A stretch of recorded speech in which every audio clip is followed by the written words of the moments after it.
What is going on, Spark fans, and thank you for joining me on this first episode of Virtual What? Alright, that's right, on this video today I'm going to be playing a game that I always wanted to jump into since they had announced it. I finally got the time to do so. That's right, as you're looking at this video, you already know I'm talking about none other than Firewall. This 4v4 action-packed game should immerse me right into the battlefield against terrorists. Okay, well, other players, but it sounds better. Anywho, let's go ahead and jump right in, guys.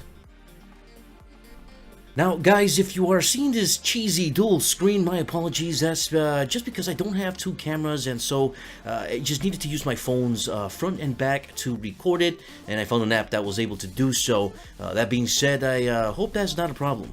So, first reaction to the menu screens and the background they chose was quite awesome. I felt like I was getting ready to prepare myself to jump into action with whatever the game was going to throw at me.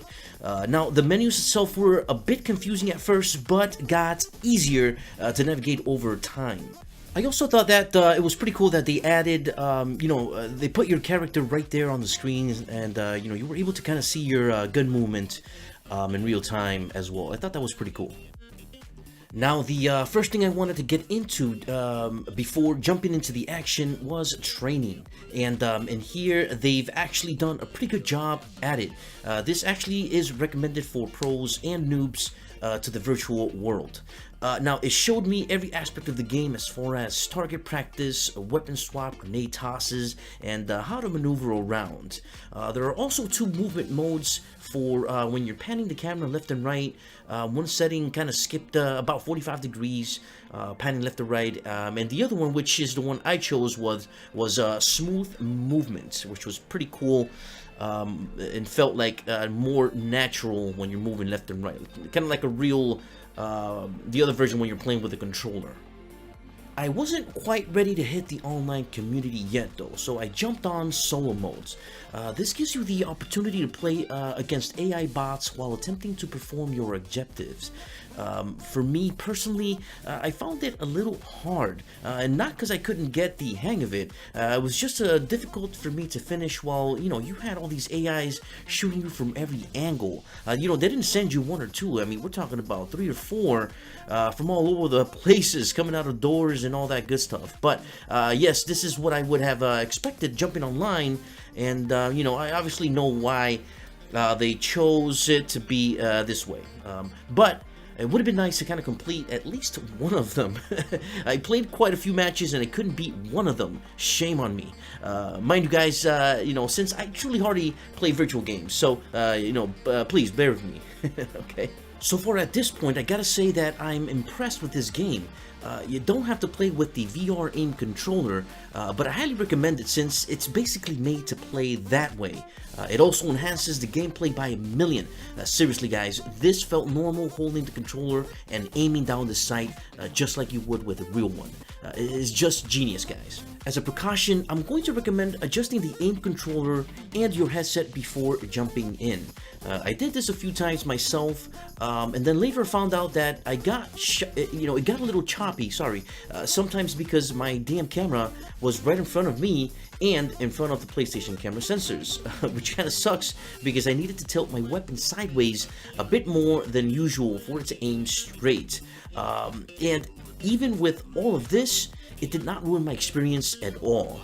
Okay, maybe a little, but still, overall, pretty awesome experience. And finally guys, the online showdown. Alright, now I hopped in, picked my character, I was placed with 3 other players. In this case, 2 of them didn't have mics, so we couldn't really communicate with them. But I'm sure they could have heard us though. I immediately started talking to a guy that sounded like he was from the Middle East. Trust me guys, I can't make this stuff up. But either way, he was polite and his English wasn't that great. Overall, in this game, there needs to be communication. It's very crucial for you and your teammates to work as a team. If not, you'll be pretty much slaughtered or taken down one by one from the other team, which basically it's what happened to me and my partners since we didn't really communicate as we should have. So But not once I had an issue with the other players, even if we lost, okay? It was all about tactics, and you know, we knew that we needed to stick together, if not communicate where we were and what we were going to do or be at, especially when one of us had sighted an enemy. So right here, this was basically my last game. I played with the same squad, actually. We played a couple of rounds, and this was our last one. I'm going to be speeding the footage up so you guys can actually see from the start to finish. It's not that long. Again, having 50% of our team without mics made us that much more vulnerable. But we moved on and attempted to kill the enemies. And there I go. And also, after you died, you were able to hover over the map, not freely, but able to change camera angles, and as far as I'm concerned, still communicate with your teammates on where the enemy was.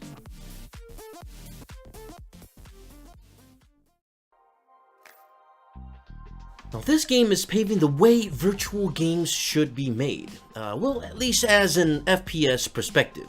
While using the aim controller provides a better experience, it is not necessary to play, but highly recommended. I thought gameplay was smooth all around and never felt uncomfortable playing it for more than 2 hours. Of course, it's always a good idea to take a break if need be. From walking around the corner to shooting enemies, this game just felt right. Would I change anything? You know, maybe more maps, obviously, and I'm assuming that this is going to happen in the future. Customization needs to be unlocked, but worth it at the end. It didn't just prove that the PS4 is more than capable of providing a really good VR experience, but also growing and showing us, the consumer, that money well spent provides experience well met.